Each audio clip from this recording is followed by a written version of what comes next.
A graça e a paz, queridos, estamos dando início a mais um estudo da palavra do nosso Deus. Nós somos da Igreja Metodista em Sarapuí, na cidade do Rio de Janeiro. Você que não nos conhece, vai assistir pela primeira vez esse estudo. Nós engrandecemos o nome do Senhor, porque Deus é Deus poderoso em nossas vidas, né? E nós glorificamos a Deus. Sabe, eu engrandeço o nome de Deus na beleza da santidade do Senhor, porque Ele é um Deus tremendo, poderoso para fazer infinitamente mais em nossas vidas. Eu estou aqui tentando enxergar aqui na tela, eu uso óculos de hobby, tá? Bom, para quem não me conhece, eu sou a pastora Dulceia, pastora da Igreja Metodista em Sarapuí, e quero falar para vocês, Sarapuí não fica na cidade de Caxias, mas fica na cidade do Rio de Janeiro, entre os bairros Bangu e Senador Camará. Então é com muito prazer mesmo, é um prazer tão grande estar aqui com vocês, poder ensinar, estudar com vocês a palavra de Deus, né? Porque a gente estuda também, a gente aprende, por mais que a gente saiba, a gente vai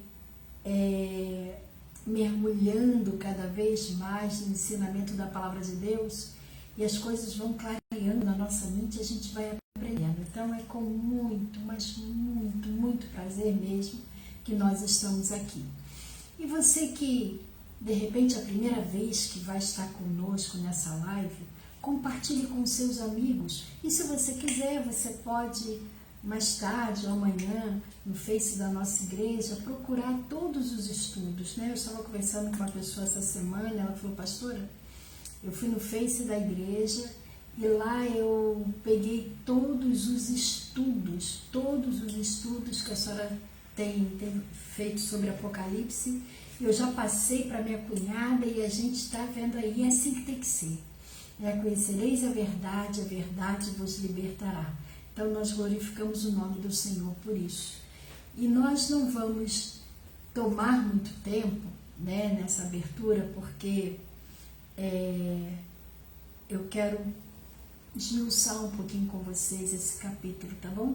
Então nós vamos estar orando agora, entregando a nossa vida ao Senhor, Ele que já é todo poderoso, Ele que está conosco, né? Nos guardando, nos protegendo, o grande eu sou. Então a Ele nós damos toda a honra, toda a glória, todo o louvor. Eu convido a você agora, nesse exato momento, a estar fechando seus olhinhos. Fecha teus olhos.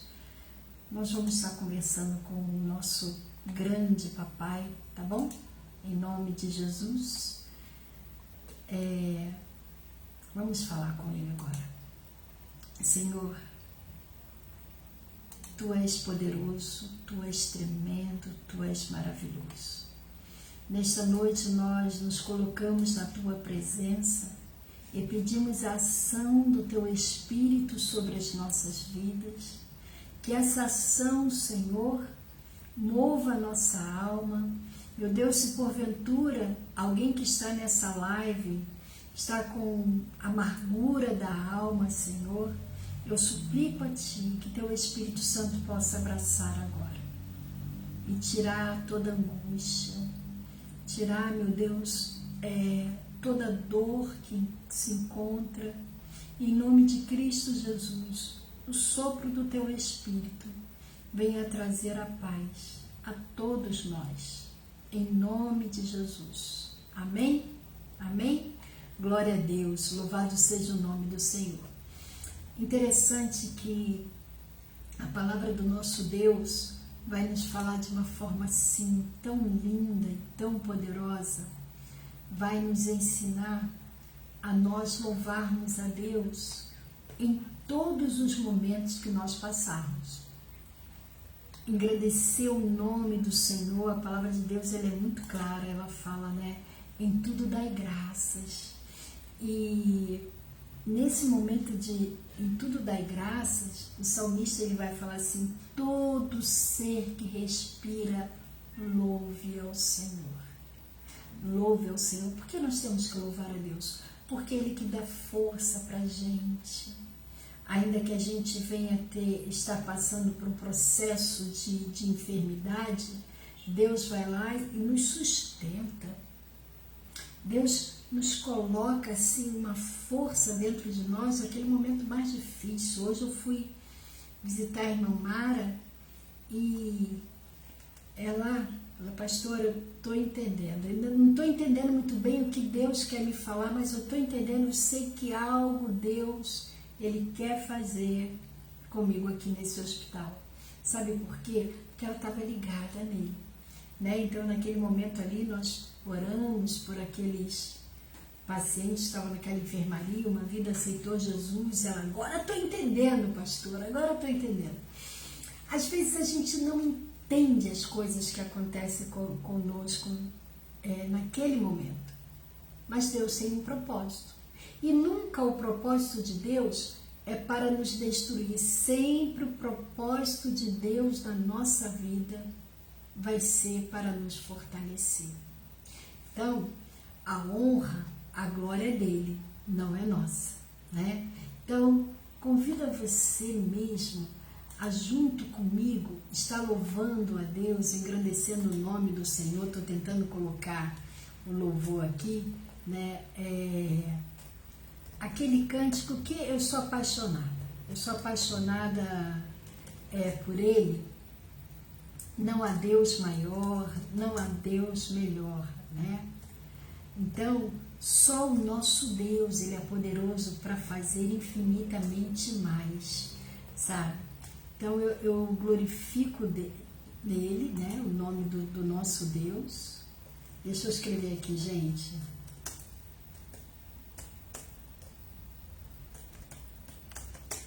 Enquanto é isso, vocês vão compartilhando a live aí com as pessoas, né?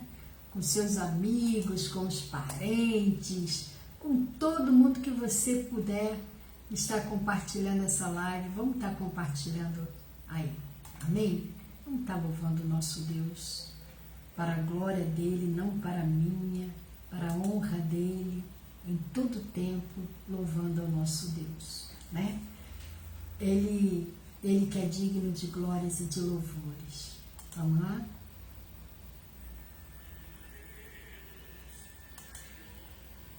Oh, aleluia.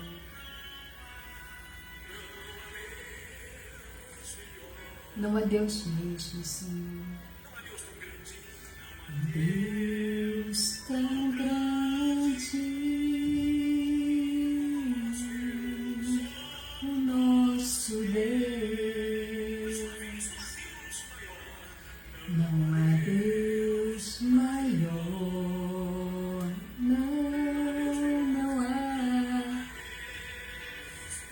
não há Deus melhor mesmo do que o Senhor. Aleluia. Deus tão grande,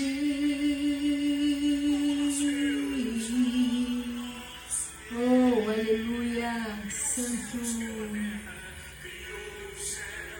criou a terra, criou o sol e as estrelas, tudo ele fez, tudo criou, tudo formou. Oh, aleluia! Para que igreja? Para o seu louvor, para o teu louvor, para o teu louvor,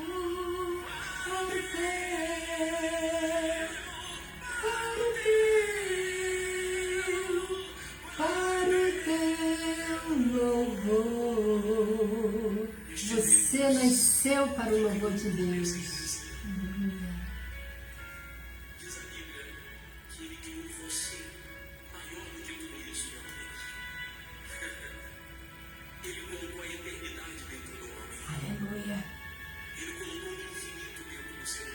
Aleluia. Então, no lugar dessa angústia, dessa tristeza, desse Oh, Senhor. O poder de Deus entra em você agora. Uma força muito maior do que os seus problemas. Uma força infinitamente maior do que o seu desespero.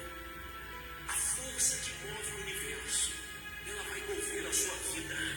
Receba essa paz de espírito aí agora. Criou os céus, Criou a terra, criou o sol e as estrelas, tudo Ele fez, tudo criou, tudo formou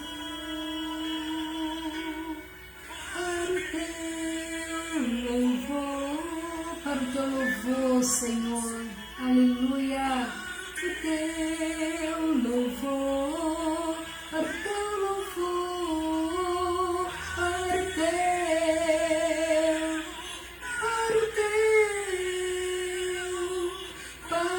teu louvor.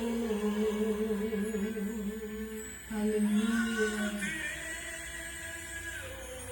Glorifica o nome do Senhor, aleluia, glória a Deus. Quando Deus, Ele criou a natureza, a coisa mais linda, e quando Deus cria a natureza, Ele cria a natureza como enxoval para o nosso nascimento. É sim, porque lá em Gênesis, no capítulo 1, vai dizer que a terra era sem forma e vazia, e havia trevas sobre a face do abismo. E lá em Efésios, no capítulo 1, versículo 4, apóstolo Paulo diz que Ele nos escolheu, ou Ele nos elegeu antes da fundação do mundo. Aí quando a gente lê em Gênesis, a palavra de Deus diz que o Espírito de Deus pairava sobre a face das águas. E aí eu paro e penso, quando Deus, o Espírito dele, ele fica pairando, ele olha a terra, ele fica observando a terra, ele fica pensando, aonde a minha filha Eugênia vai morar? Como que a minha filha Leila, ela vai poder morar nessa terra? Não é? Então, a primeira coisa que ele faz, ele diz, haja luz. Por que o haja luz de Deus? Porque o haja luz de Deus veio primeiro do que a criação do sol. Porque o haja luz de Deus significa que a primeira coisa que Deus estava fazendo para a humanidade é dar a ela a luz do conhecimento. Que você possa ter o conhecimento, que você possa trabalhar na tua razão, te dando o intelecto, ele te tira da escuridão, da ignorância e te traz a luz. E depois ele vai construindo o universo como enxoval para o nosso nascimento. Isso não é lindo, gente? Não é poderoso? Então a Ele toda a honra, toda a glória, todo o louvor. Eu quero estar orando pela tua vida, pela tua família. É lógico que a gente vai continuar colocando na oração o nome dos nossos irmãos que ainda estão carecendo mesmo da cura de Deus, a irmã Neuza, o irmão Gilson, né, a irmã Claudinha, agora a irmã Itamara, que está naquele leito de hospital. Hoje, quando eu cheguei lá, o médico, a menina disse que o médico falou que daria alta para ela. Eu falei assim, não, Deus, eu não aceito isso. Não que eu queira que ela fique no hospital, não, mas que ela precisa da cirurgia, porque o problema é em vesícula, e vesícula não tem tratamento, é cirúrgico. Eu falei, Senhor, se for para o Senhor curar a irmã Mara, se não for para ela passar na mão dos médicos, então tudo bem. Agora, se ela tiver que passar na mão dos médicos, não permita que esse médico chegue aqui para dar alta a ela. Acabei de falar com a filha dela e o médico não apareceu. Então a gente vai continuar colocando o nome dessas pessoas em oração, mas sabendo que Deus é poderoso para fazer infinitamente mais, tá bom? E você coloca o seu pedido de oração. Eu não vou conseguir enxergar direito, porque ele está um pouco longe de mim, então não estou conseguindo enxergar. Então, coloca o teu pedido aí, que depois a gente vai anotar e a gente vai orar quinta-feira na igreja, tá bom? Não tenha vergonha não. Pedi, dar-se-vos-á. Então, vamos entrar em oração, tá? Convido a você para orar aí junto comigo, enquanto esse louvor falando sobre o poder de Deus está no fundo, né, de oração nossa. Então vamos estar orando agora. Ah, meu Pai, o Senhor é poderoso para fazer infinitamente mais. A Ti nós rendemos toda a honra. A Ti nós rendemos toda a glória. A Ti nós rendemos todo o louvor, meu Deus. Em nome de Cristo Jesus, queremos colocar todas essas pessoas que nós mencionamos aqui, o irmão Gilson, a irmã Neuza, a irmã Claudinha, a irmã Shirley e a sua família. Senhor, queremos colocar a irmã Itamara, que está naquele leito de hospital. Eu sei que o Senhor está com ela. Senhor, a irmã Maria Odília pediu oração nesta tarde para uma pessoa, para um senhor que teve que ser internado. Estenda tuas mãos para essas pessoas, meu Senhor. Toma o esposo da irmã Solange, toma a irmã Solange em tuas mãos, toma o Rodrigo em tuas mãos, Senhor. Eu creio no poder da tua cura. Creio mesmo, meu Senhor. Eu não prego o que eu não creio, mas eu sei que o Senhor é Deus. Nós temos plena convicção que se o Senhor curar, o Senhor é Deus, e se o Senhor não curar, o Senhor continua sendo Deus. Mas a tua palavra diz que o Senhor vela para cumprir a tua palavra. E está escrito na tua palavra: pedi, pedi e dar-se-vos-á. Então, meu Deus, eu peço ao Senhor para que o Senhor estenda as tuas mãos sobre essas vidas, sobre a minha irmã Sheila. Alcança, Senhor, todos eles. Toca nos corpos, meu Deus. Toca nos corpos dos teus filhos e arranca todo espírito de enfermidade. Arranca o câncer que está no corpo, Senhor, dos teus filhos e filhas. Arranca, Senhor, esse mal que está no sangue, a diabetes da vida dos teus filhos e filhas. Arranca, Senhor, em nome de Jesus, a artrite, a artrose. Em nome de Jesus, vai movendo as águas. Problema no fígado, problema no intestino, problema nos rins, Senhor, problema no estômago. Meu Deus, vai entrando com o poder de cura. Eu suplico a Ti, aqueles que operaram, como a Gisele, Senhor, que possam ter, Senhor, em nome de Jesus, a restauração da cirurgia, que nenhum mal venha acontecer, mas haja a manifestação do Teu poder completo de cura, Senhor. Porque, como diz esse louvor, não há Deus maior, não há Deus melhor do que o Senhor, não há Deus tão grande, Senhor. Só o Senhor verdadeiramente pode dar a cura completa. E nós pedimos a cura completa sobre a vida de todos aqueles que têm pedido na live oração de cura, oração de libertação. Meu Deus, eu declaro aqui que ainda que a pessoa esteja com toda a legião do inferno naquele corpo, basta um olhar do Senhor, e ainda que seja 1000 legiões, todas elas sairão só pelo teu olhar. Então, meu Deus, liberta aqueles que precisam de libertação. Salva, Senhor, os que estão precisando da salvação e principalmente da nossa família. Alcança, Senhor, aqueles que são rebeldes, aqueles que não querem saber do Senhor, aqueles que não querem saber do Teu Evangelho. Muda esses corações, porque não existe coração de pedra que o Senhor não possa transformar em coração de carne.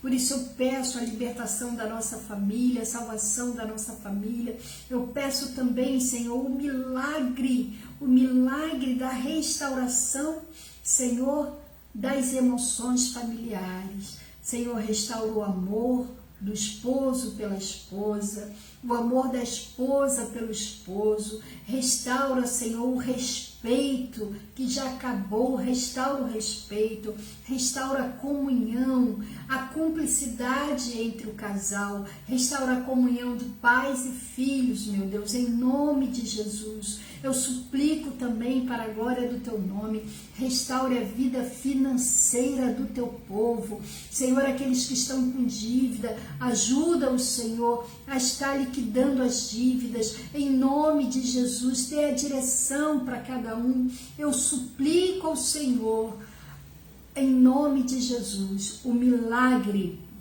na vida financeira daqueles que necessitam.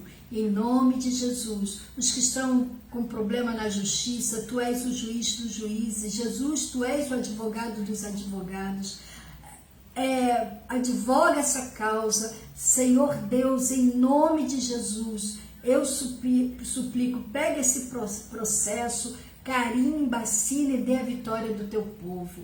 E os demais pedidos eu coloco em tuas mãos, sabendo que a vitória é nossa, em nome de Jesus. Amém e amém. Amém, queridos? Louvado seja o nome do Senhor na nossa vida, louvado seja o nome do Senhor na igreja do Senhor espalhada na face da terra. Amado, povo amado, nós vamos agora estar dando início ao nosso estudo, né? O nosso estudo da palavra do nosso Deus, esse Deus tremendo, poderoso, e nós estamos estudando, o nosso estudo está no livro de Apocalipse. Nós falamos na aula passada sobre o capítulo 12, né? E nós dissemos que o capítulo 12 é uma síntese do livro de Apocalipse, porque é no capítulo 12 que ali é uma síntese, fala sobre a vitória de Cristo Jesus, fala do ataque do dragão, né? Que vai atacar o povo, tentando atacar a mulher na terra, porém o Senhor é poderoso para fazer infinitamente mais, né? O capítulo 12 está falando entre a mulher e o dragão, e nós falamos que essa mulher representa a igreja de Cristo Jesus, né? O Senhor é poderoso para fazer infinitamente mais em nossas vidas. E na verdade, quando a gente vê, ele tenta atacar o filho, né? Lá no capítulo 12 diz, ele tenta atacar o filho, mas o filho é assunto aos céus, ele não pode atacar o filho. Então aqui no finalzinho do capítulo 12, no versículo 17, vai dizer que a besta, ela lança fogo, né, por detrás da mulher, mas Deus é tão tremendo, Deus dá o livramento à mulher, e no versículo 17 vai dizer que o dragão irou-se contra a mulher e foi fazer guerra aos remanescentes, ou seja, ele está falando o quê? Esses remanescentes é a igreja militante, a igreja militante. Que igreja militante é essa? Tem a igreja triunfante e a igreja militante. A igreja triunfante é a igreja que foi arrebatada, é a igreja que já está participando mesmo com Jesus, que vai descer para a grande batalha do Armagedon, não é?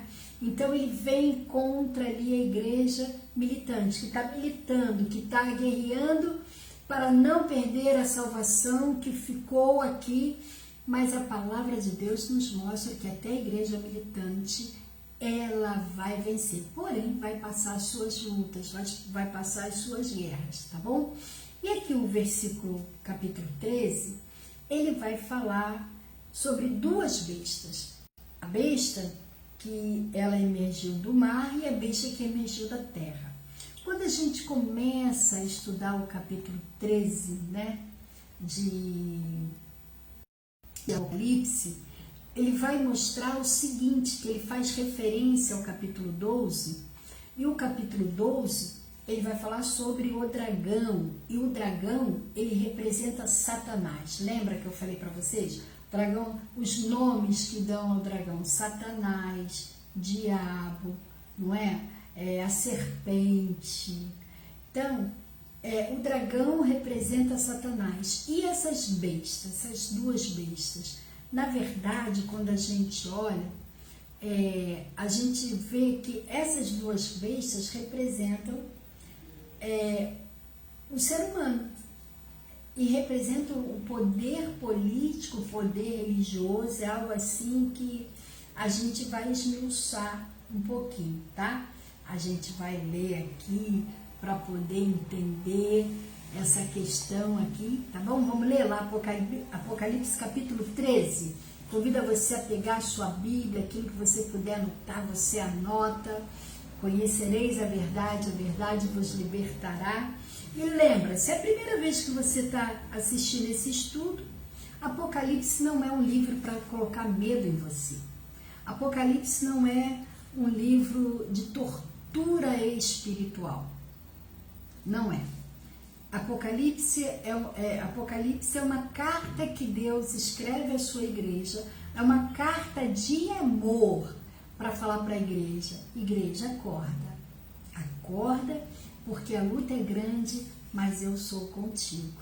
Eu estarei com você. Então, eu vou ler aqui e depois eu quero levar você a um texto bem conhecido. Um texto que você já leu, releu, você que é da igreja, de repente você já deu até aula na escola dominical, ou até mesmo já até pregou, né? Então, vamos lá comigo, Apocalipse capítulo 13, tá bom? Vamos juntos lá? A besta que sobe do mar. E eu pus-me sobre a areia do mar, e vi subir do mar uma besta que tinha 7 cabeças e 10 chifres, e sobre seus chifres 10 diademas, e sobre as suas cabeças um nome de blasfêmia. E a besta que vi era semelhante ao leão pardo, e os seus pés como de urso, e a sua boca como boca de leão. E o dragão deu-lhe o seu poder, e o seu trono e grande poderio. E vi uma das cabeças de suas cabeças como ferida de morte, e a sua chaga mortal foi curada. E toda a terra se maravilhou após a besta, e adoraram o dragão que deu à besta o seu poder, e adoraram a besta dizendo: quem é semelhante à besta? Quem poderá batalhar contra ela? E foi-lhe dado uma boca para proferir grandes coisas e blasfêmias, e deu-se-lhe poder para agir por 42 meses. E abriu a sua boca em blasfêmia contra Deus, para blasfemar do seu nome, e do seu tabernáculo, e dos que habitam no céu. E foi-lhe permitido fazer guerra aos santos, e vencê-los, e deu-lhes o poder sobre toda a tribo, língua e nação. E adoraram-no todos os que habitam sobre a terra, esses cujos nomes estão escritos no livro da vida do Cordeiro, que foi morto desde a fundação do mundo. Se alguém tem ouvidos, ouça.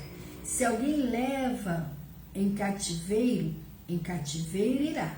Se alguém matar a espada, necessário é que a espada seja morto. Aqui está a paciência e a fé dos santos. Isso é muito sério, esse versículo, hein? Versículo 10.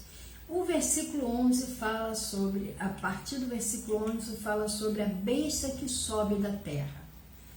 E vi subir da terra outra besta, e tinha 2 chifres semelhantes aos de um cordeiro, e falava como dragão. E exerce todo o poder da primeira besta na sua presença, e faz que a terra, os que nela habitam, adorem a primeira besta, cuja chaga mortal fora curada, e faz grandes sinais, de maneira que até fogo faz descer do céu à vista dos homens, e engana os que habitam na terra com os sinais que lhe foi permitido que fizessem presença da besta, dizendo aos que habitam na terra que fizessem uma imagem à besta que tinha ferida da espada e vivia. E foi-lhe concedido que desse espírito à imagem da besta, para que também a imagem da besta falasse e fizesse que fossem mortos todos que não adorassem a imagem da besta. E faz que todos, pequenos, grandes, ricos e pobres, livres e servos, lhe sejam posto um sinal na sua mão direita ou nas suas testas, para que ninguém possa comprar ou vender, senão aquele que tiver o sinal ou o nome da besta, ou o número do seu nome. Aqui há sabedoria. Aquele que tem entendimento, calcule o número da besta, porque é o número de um homem, e o seu número é 666. Amém? Nós vamos debruçar agora sobre a besta que sobe do mar, tá bom? Então eu quero ler aqui a introdução desse estudo, que vai falar que, como eu disse, que o livro de Apocalipse, justamente o capítulo 13, ele faz referência ao capítulo 12, e o capítulo 12 fala do dragão, o dragão é o diabo, e no último versículo desse capítulo diz que o dragão se põe de pé sobre a areia do mar. Está falando do capítulo 12. Se põe de pé sobre a areia do mar.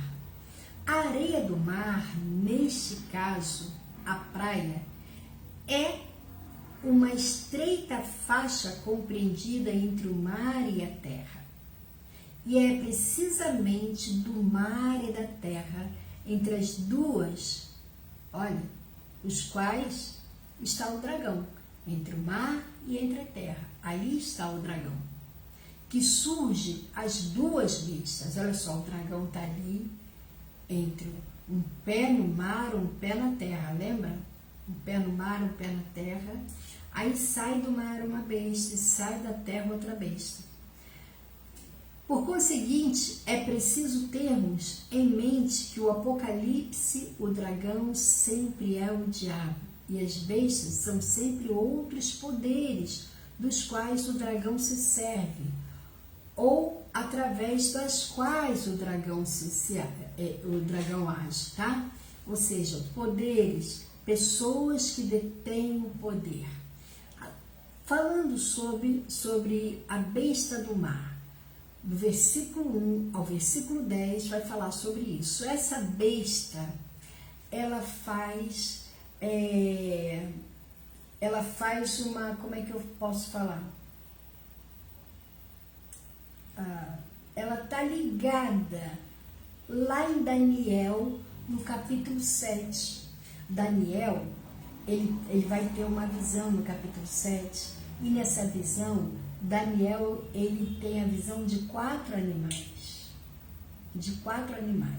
E os animais são terríveis também, da mesma descrição que deu dessa besta aqui, com o chifre, com as cabeças, não é? Então, ela faz essa alusão, dos quais é uma coisa assim tão tremenda.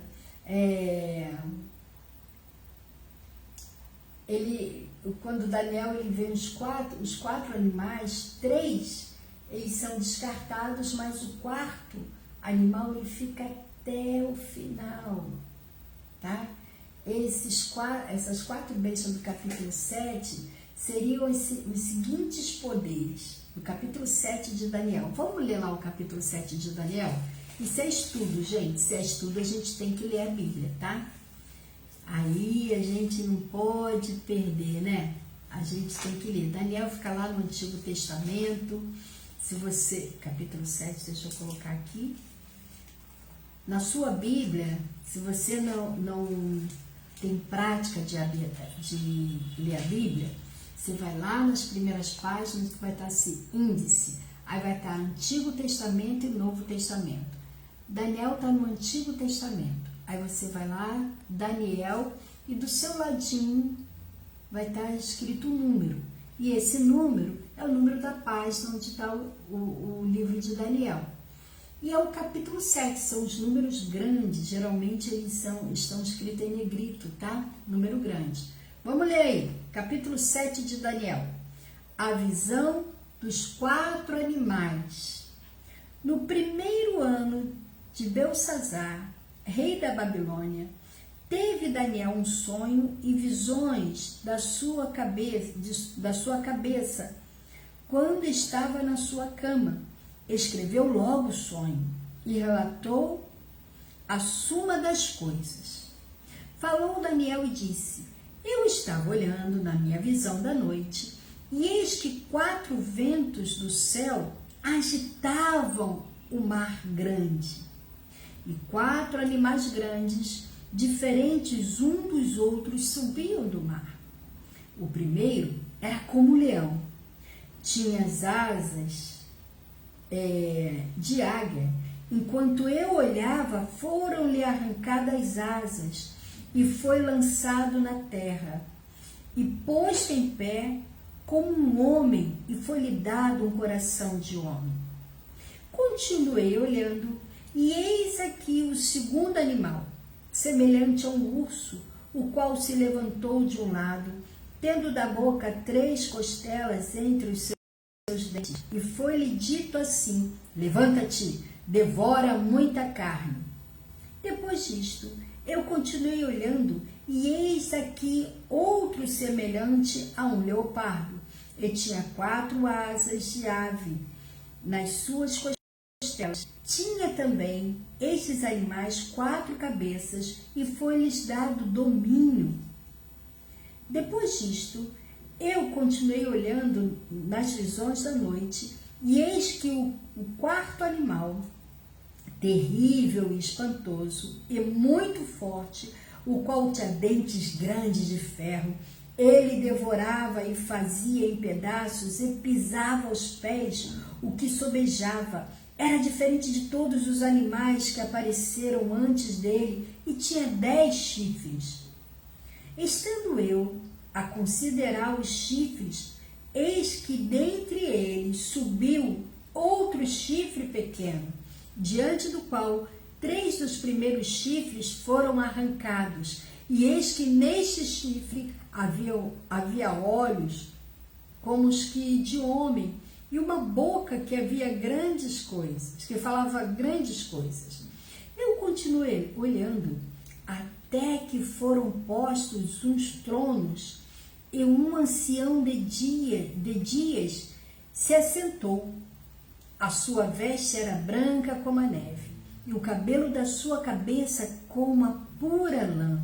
E o seu trono era de chama de fogo, e as suas rodas de fogo ardente. Um rio de fogo manava e saía de diante dele. Milhares de milhares o serviam, e milhões de milhões assistiam diante dele. Assentou-se o juiz, e abriram-se os livros. Então estive olhando por causa da voz das grandes palavras que o chifre proferia. Estive olhando até que o animal foi morto, e o seu corpo desfeito, e entregue para ser queimado pelo fogo. E quanto os outros animais foi-lhe tirado o domínio, todavia foi-lhes prolongado a vida até certo espaço de tempo. Eu estava olhando nas minhas visões da noite, e eis que vinha nas nuvens do céu um como filho do homem, e dirigiu-se ao ancião de dias, e fizeram-lhe chegar até ele.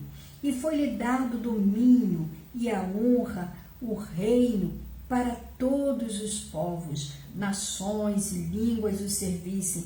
E o seu domínio é um domínio eterno, que não passará, e o seu reino tal, que não será destruído. Quanto a mim, Daniel, o meu espírito foi abatido dentro do corpo, e as visões da minha cabeça me perturbaram. Cheguei-me a um dos que estavam perto e pedi-lhe a verdade acerca de tudo isto. E ele me disse, e fez-me saber a interpretação das coisas. Olha,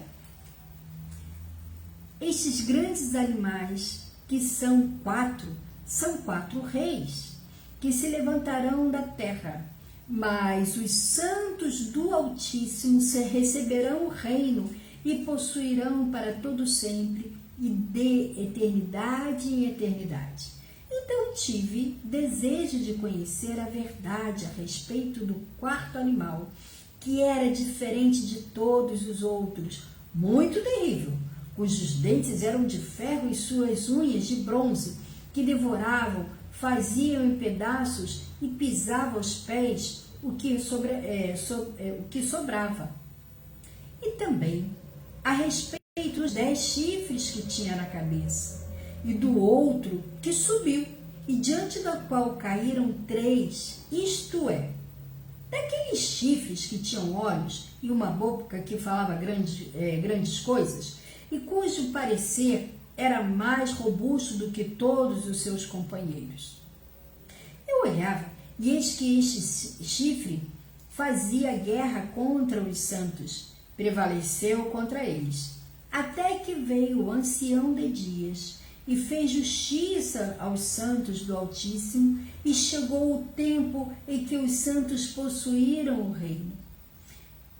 Disse assim: o quarto animal será o quarto reino na terra, o qual será diferente de todos os reinos e devorará toda a terra, e pisará aos pés, e a fará em pedaços. E quanto aos 10 chifres, daquele mesmo reino se levantarão 10 reis, e depois deles se levantará outro, o qual será diferente dos primeiros, e abaterá a 3 reis. E profetizará palavras contra o Altíssimo, e destruirá os santos do Altíssimo, e cuidará em mudar os tempos e a lei, e eles serão entregues na sua mão por um tempo e a metade de um tempo. Mas o juízo será estabelecido, e eles tirarão o seu domínio para o destruir e para desfazer até o fim. E o reino e o domínio e a majestade dos reinos debaixo de todo o céu serão dados ao povo dos santos do Altíssimo. O seu reino será um reino eterno, e todos os domínios o servirão e lhes obedecerão. Aqui terminou o assunto. Quanto a mim, Daniel, os meus pensamentos, e muito me perturbaram, e mudou-se em mim o meu semblante, mas guardei o assunto no meu coração. Bom, vamos lá. Essa visão que Daniel teve, né, sobre as 4 bestas, aqui no capítulo 7, seriam os seguintes poderes. Olha bem. Seria o poder da Babilônia, seria o poder da Alexandria, e seria o poder de Roma. Babilônia, Pérsia, Alexandria e Roma. Assim, a gente vê em alguns estudos, tá?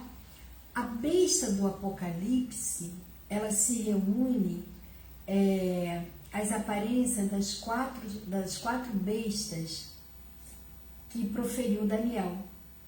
Essa besta que nós lemos lá em Apocalipse capítulo 13, ela vai se reunir, a semelhança dela com as 4 bestas que Daniel viu. A gente pode ver, vamos voltar aqui, que ela tem essas semelhanças. Versículo 2. E a besta que vi era semelhante ao leopardo, seus pés como de urso, sua boca como a boca de leão, e o dragão lhe deu-lhe poder. Vocês estão entendendo? Então, essa besta semelhante, o que quer dizer? O que eu quero dizer com isso? Que essa besta do capítulo 13, ela vai reunir todos os poderes das bestas descritas no livro de Daniel. E vamos lá. Quais são essas características? Vamos trabalhar juntos? O que representa? Vem aqui comigo. Essa besta, ela possui 10 chifres, não é assim que fala aqui? Vem aqui, ó. Versículo 1. E eu pus-me sobre a areia do mar, e vi subir do mar uma besta que tinha 7 cabeças e 10 chifres. O que são esses 10 chifres? O que representa? No livro de Apocalipse, chifre, ele representa, ele simboliza poder na terra. Entendeu? O poder na terra. Poder, força, autoridade, domínio. Então, é uma besta, é um ser que possui poder, autoridade, força e domínio. Esses 10 chifres. E essa besta possui 7 cabeças. E essas 7 cabeças, o que elas vão representar? O que elas estão representando? Essas 7 cabeças, ela pode ser uma alusão, quando a gente vê, aos montes da cidade de Roma. A cidade de Roma era composta por 7 montanhas, 7 monstros, montes que ela foi construída, tá? Então, essas 7 cabeças, alguns estudiosos vão dizer que estão se referindo aos 7 montes da cidade de Roma. Ou outros defendem, queridos, é uma questão de estudos, né? Então, alguns vão estudar e vão defender uma tese. Então, outros vão defender que essas 7 cabeças representam a falsidade da besta. A besta é falsa, ela é mentirosa. Por quê? Na Bíblia, o número 7, ele simboliza a perfeição. O número 7, ele é um número que a Bíblia dá como se fosse a perfeição. E o diabo, ele quer, de todas as formas, imitar Deus. Ele quer porque quer imitar Deus de todos os jeitos. Imitar Deus. Então, ele vai usar a simbologia do 7 para dizer que essa 7 cabeças, essa besta vai dominar, ela tem o poder. E quando a gente fala na perfeição, não existe perfeição sem a santificação. Então, a santificação, ela está ligada, interligada, entrelaçada com a perfeição. Então, o número 7, ele simboliza perfeição e santificação. O que a besta quer fazer é o oposto, né? Ela é mentirosa, ela é falsa. Então, ela quer dizer que tem domínio, que essa besta que ela está mandando é uma besta que tem domínio, que tem autoridade, tem poder, e ela também é perfeita. Por isso que alguns vão dizer que isso significa a questão dela ser, como é que eu posso falar para vocês, para eu não enrolar vocês.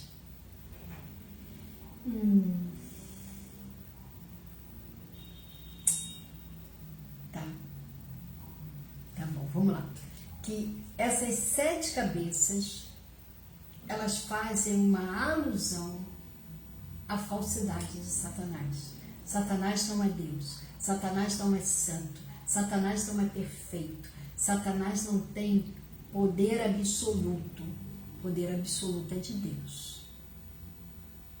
Poder absoluto é de Deus, tá bom? Vocês lembram que quando nós começamos aqui o estudo, eu falei para vocês que eu iria ler um texto para vocês poderem entender que o livro de Apocalipse não é um livro de terror. Não é um filme de terror, não é para você ficar com medo. Ai, mas tem uma besta com 7 cabeças, com 10 chifres. Ai, eu tenho medo. Não, não é para você ficar com medo, não. Porque tudo é uma questão simbólica. Então, eu tenho falado que esse livro é uma carta de amor. Por quê? Porque quando Deus escreve para a gente, Deus está falando assim, é para você não temer, é para você não ficar abatido, porque eu sou com você. Desde o início, Deus ele tem falado para o ser humano que nós teremos lutas. Lá, quando Deus ele escolhe, ele forma uma nação chamada Israel, né? Porque Israel não existia.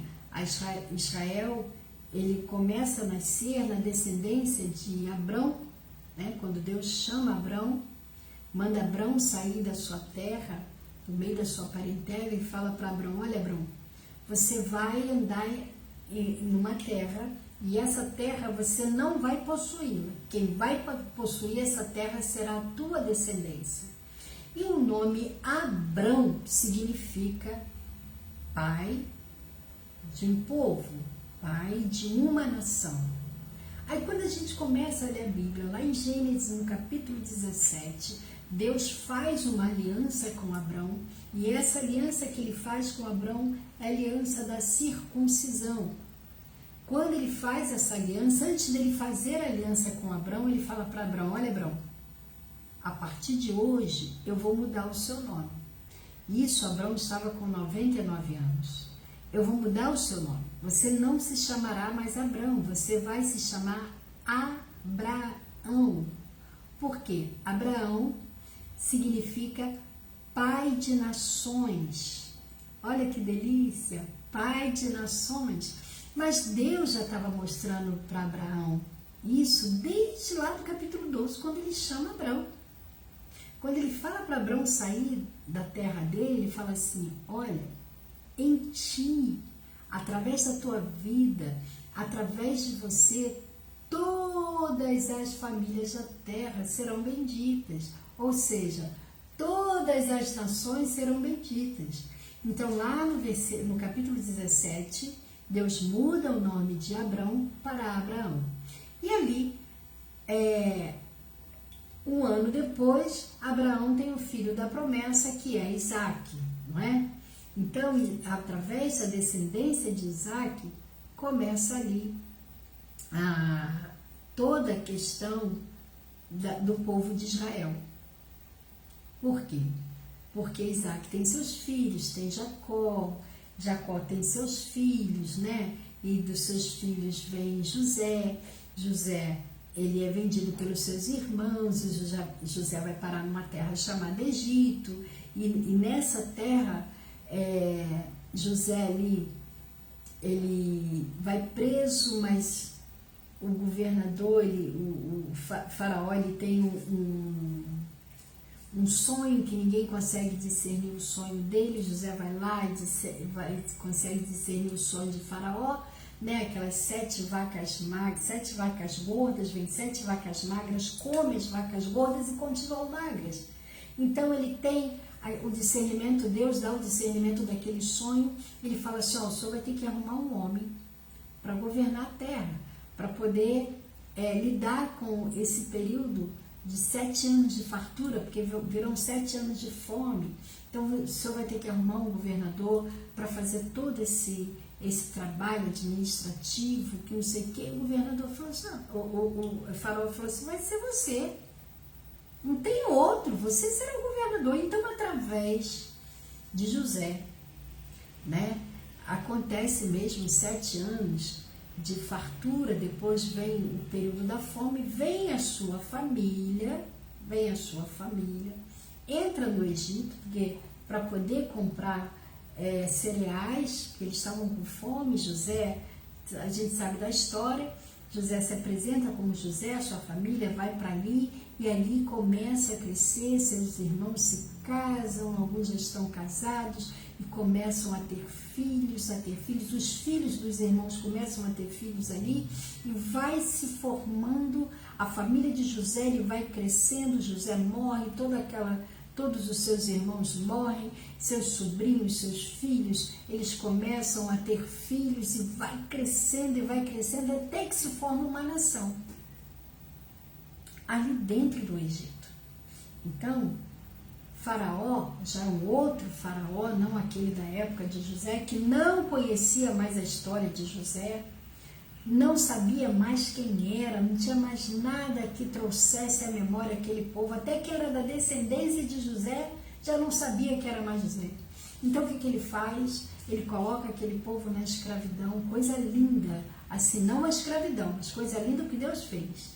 Porque até nesse momento de escravidão, quando Deus chama Abrão, ele vai falar assim, ó, o teu povo, antes de possuir a terra, a tua descendência, antes de possuir a terra, eles serão escravos, eles ficarão escravos no cativeiro durante 400 anos. Não deu outra, aconteceu. Ali dentro do Egito foi se formando o povo hebreu.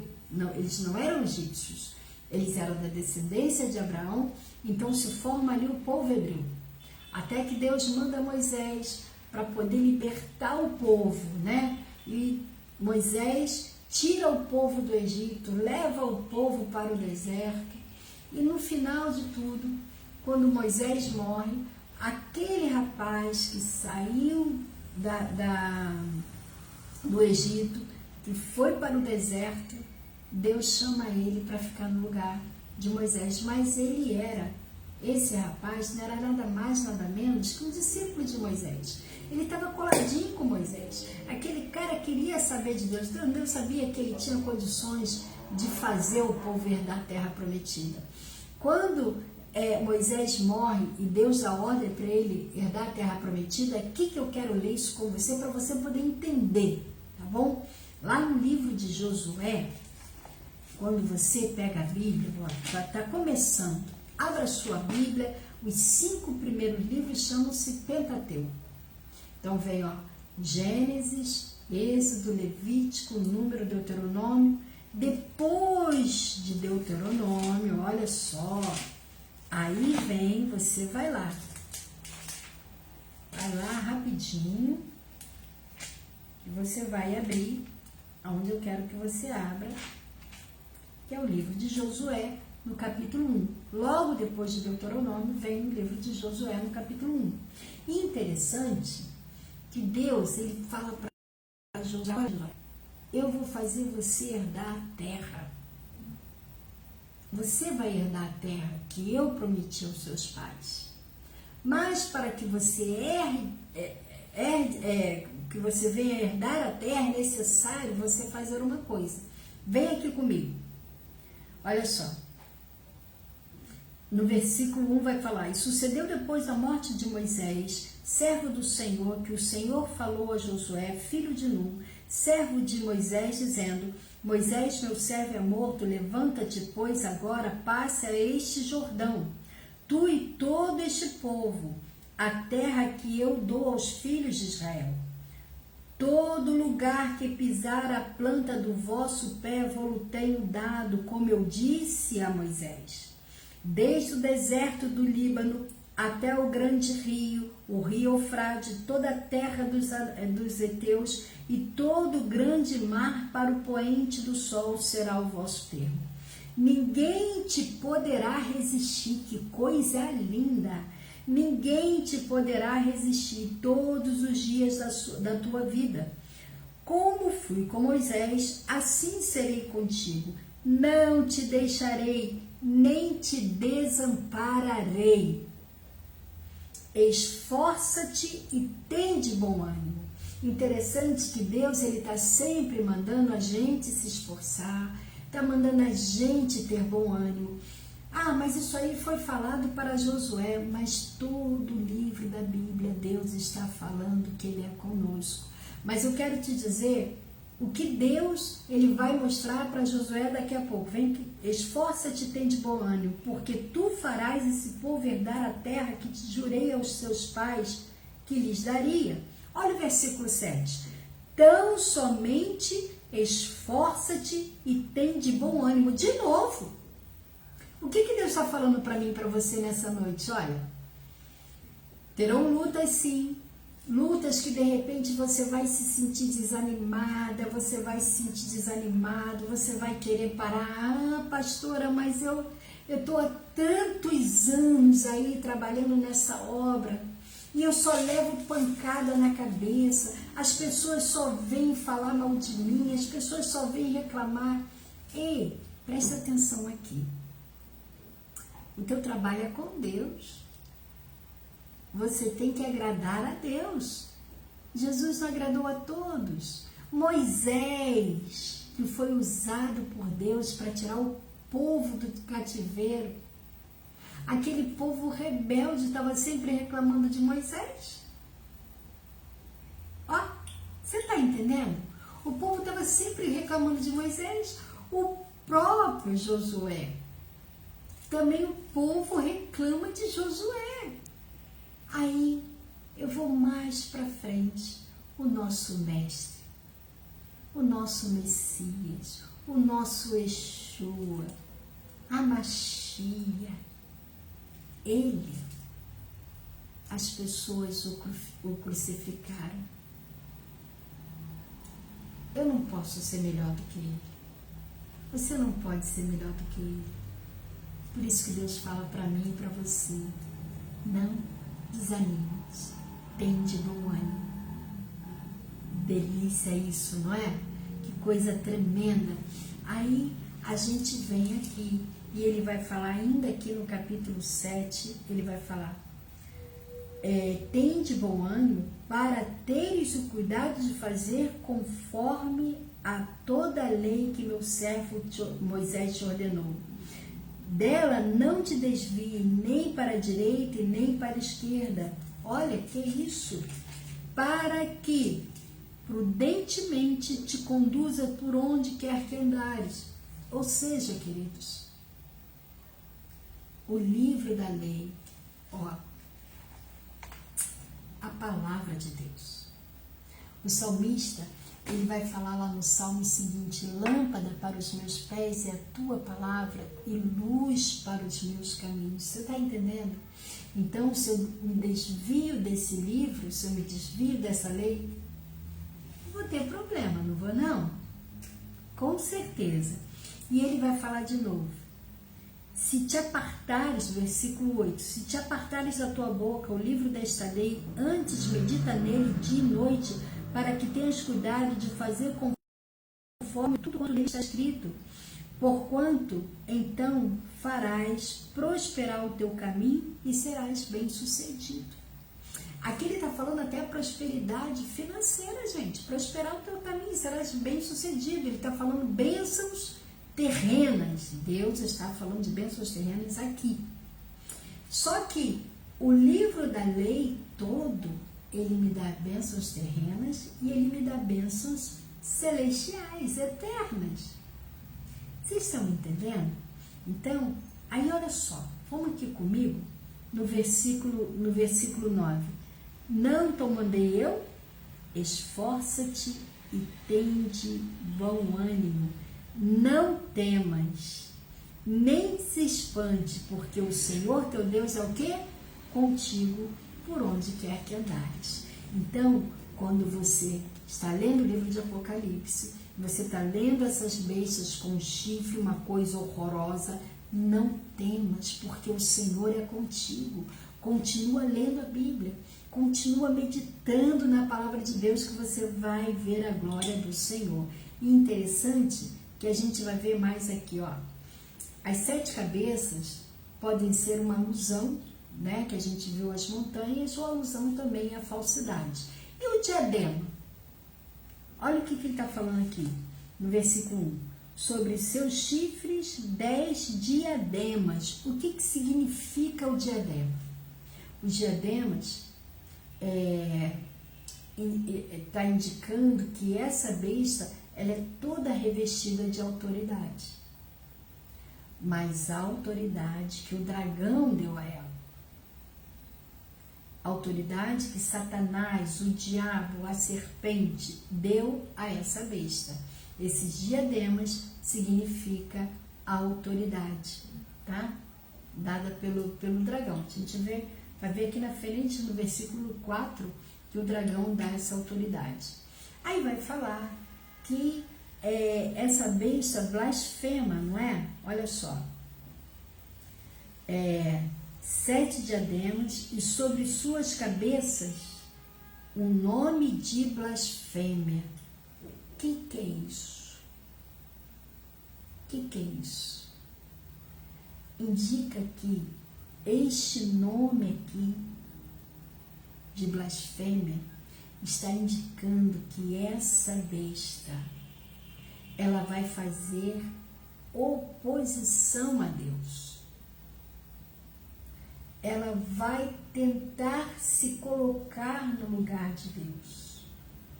Ela vai querer tomar o lugar de Deus e vai exigir que o povo adore ela, como se ela fosse o próprio Deus. Então, na verdade, blasfêmia, a palavra blasfêmia, significa falar mal de Deus. Tá? Falar mal de Deus. E aí é que está o X da questão. Satanás sempre vai falar mal de Deus. E ele vai falar assim, olha, parece com um leopardo, não é?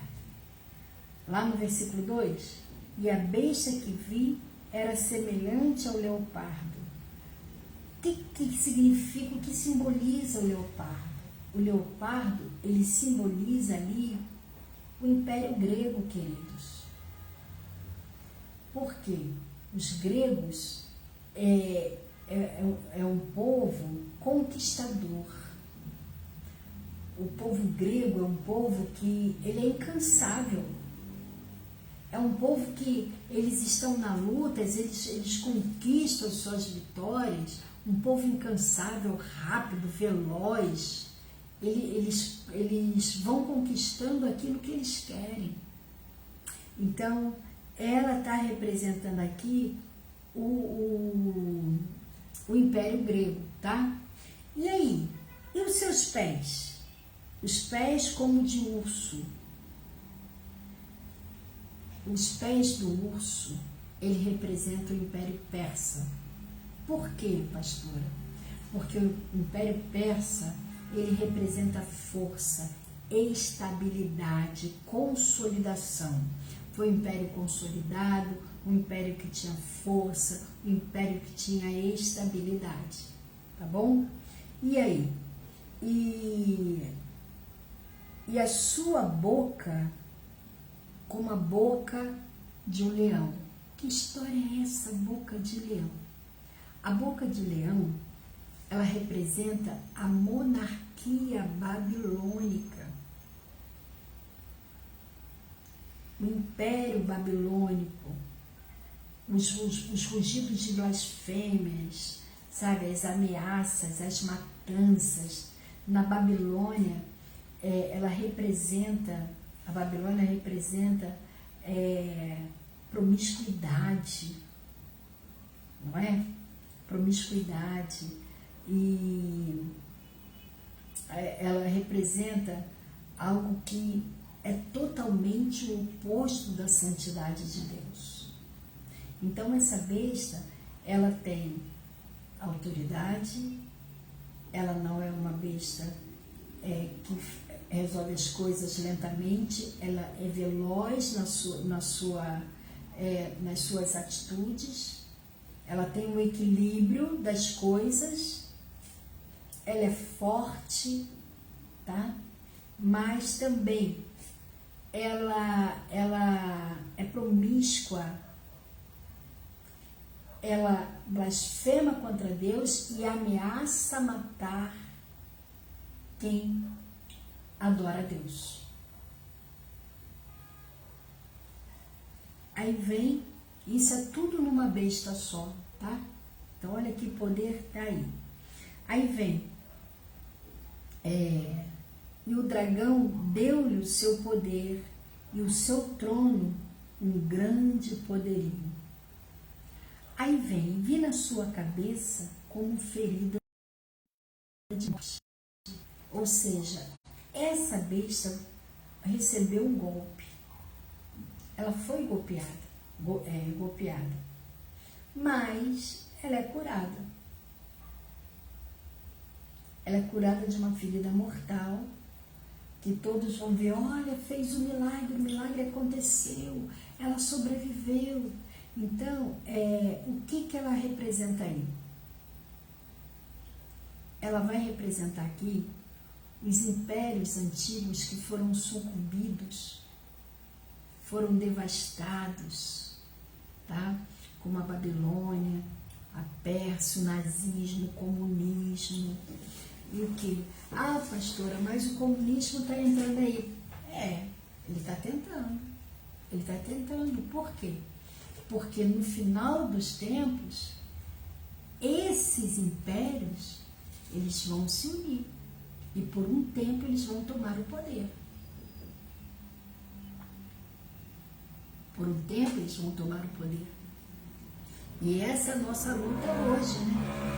Para que, principalmente no nosso país. Mas um dia vai ter que acontecer. Porém, esse dia aí, eu estarei na glória. Porque eu acredito piamente, eu defendo a tese, que o arrebatamento será antes da grande tribulação. E esse fato aqui acontecerá depois do arrebatamento. Há alguns que defendam que toda essa perseguição do anticristo ainda não houve o arrebatamento. Mas, com arrebatamento ou sem arrebatamento, eu estou com meu Senhor. Amém, queridos? Aí, vai falar o seguinte, que essa besta, ela vai agir por um período. Ela vai ter um poder, tá? Olha só, lá no versículo 3, vai falar sobre a sua cabeça, que recebeu uma ferida, tá? O 4 vai falar, e adoravam o dragão que deu à besta o seu poder, e adoraram a besta, dizendo, quem é semelhante à besta? Quem poderá batalhar contra ela? E foi-lhe dada uma boca para proferir grandes coisas, blasfêmias, deu-se-lhe poder para agir por 42 meses. 42 meses. Isso é um tempo simbólico, queridos. Esses 42 meses são tempos simbólicos e eles representam um período compreendido entre a ascensão de Cristo, ou seja, a segunda vinda de Cristo. Por quê? No arrebatamento, presta atenção, no arrebatamento não será a vinda de Cristo. Algumas pessoas fazem confusão com isso, porque no arrebatamento a Bíblia diz que Jesus vai vir sobre as nuvens, ele não pisará na terra, ninguém verá. Aqueles que forem salvos sumirão. Os que morreram, eles subirão. Mas ninguém vai ver, não vai ver túmulo aberto, alma penada, voando, não, ninguém vai ver isso. Há aqueles que defendam que, como eu falei na aula passada, existem algumas linhas teológicas que defendem que o arrebatamento vai ser visível para todos. Não, eu defendo que não. Então, no arrebatamento, Jesus ele vai vir sobre as nuvens, ele não vai pisar na terra. E a igreja será arrebatada. E logo depois desse arrebatamento vai ser um caos na terra. Vai ser algo assim terrível, porque as pessoas irão sumir do nada. Irão sumir. Então, imagina a loucura que será. Aí, nesse período, eles vão ter, sim, um tempo de 42 meses, né? Esse tempo simbólico que vai, nesse período aí da ascensão de Jesus, a vinda de Cristo. Ou seja, a ascensão de Cristo já se foi, né, queridos? Na época dos discípulos, mas a gente vê a glória de Deus, o propósito do Senhor, ele sendo cumprido. Então, o que eu posso falar dessa besta? O que a gente pode entender? Essa besta, ela vem do mar. Essa besta, ela representa os períodos políticos, econômicos, dos quais o diabo se apoderará. Ele não vai vir como homem, ele vai usar homens, pessoas, para articular, né? O dragão vai usar pessoas, vai manipular pessoas. Hoje a gente vê, queridos, a gente vê o que acontece no nosso país. Olha que a guerra que nós estamos enfrentando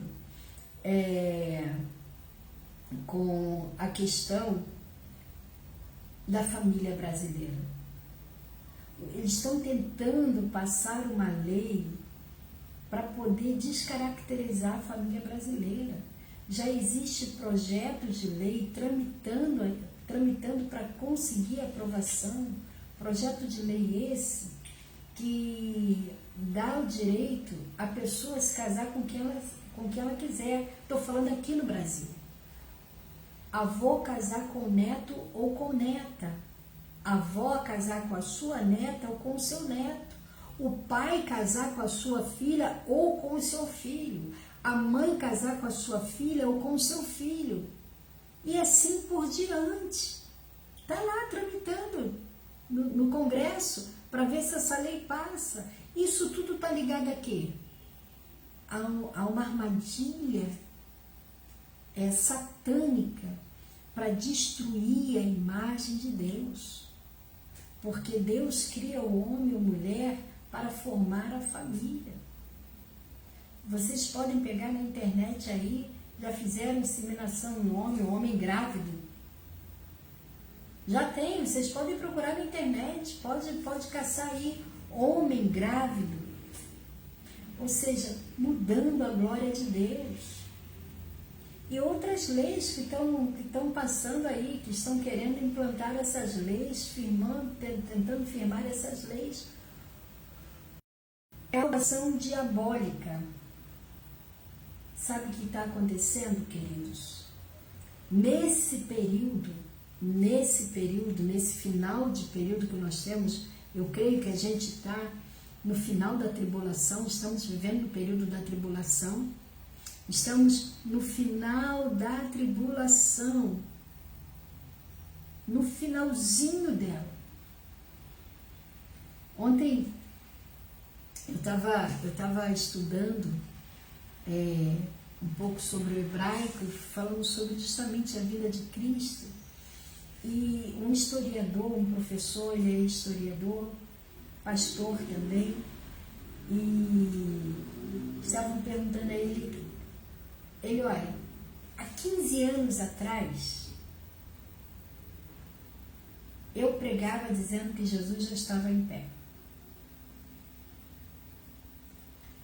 Há 10 anos atrás, eu pregava dizendo que Jesus já estava no quintal da nossa casa. Há 5 anos atrás, eu pregava dizendo que Jesus estava na varanda da nossa casa.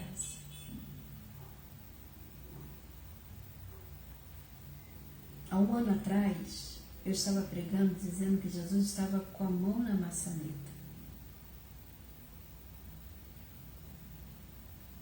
E um dos alunos, né, a gente estava estudando, perguntou para ele, e aí, só está com a mão na maçaneta? Ele, não, hoje eu digo que ele já rodou a maçaneta.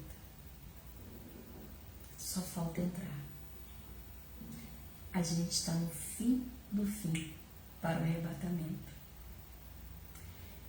E para que um projeto político aconteça, né, para que o projeto ele se coloque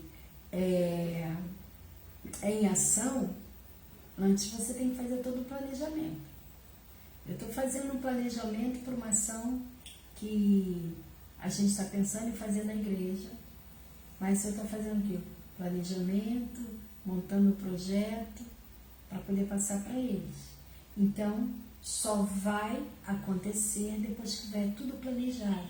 Ou seja, depois que as nações já tiverem com aquela mentalidade que pode implantar o que o anticristo quer, o que o dragão está querendo usar as pessoas. Então a primeira coisa que ele vai fazer é derrubar a santidade de Deus. Ele vai fazer o quê? Que os países começam a achar certo o erro, e o erro achar certo. O que é errado se tornou certo, e o que é certo se tornou errado. Essa é a visão do dragão, de Satanás, do diabo, da serpente. E para que isso aconteça, ela vai articular os poderes políticos, econômicos de um país. Bem, queridos, o dragão aqui, ele serve e ele age através dos poderes políticos de uma nação. Talvez até alguns políticos não percebam que estão sendo usados pelo dragão.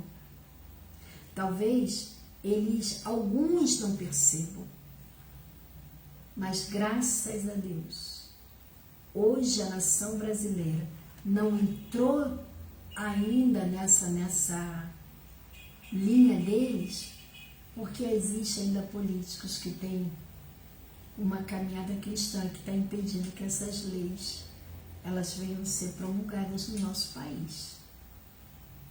Queridos, hoje nós vamos ficar por aqui, e semana que vem eu quero falar para vocês que o estudo na semana que vem não vai ser na terça-feira. O estudo eu vou antecipar para a segunda-feira, porque na terça-feira eu vou passar por uma cirurgia nos olhos, né? Então eu não vou poder estar diante do computador.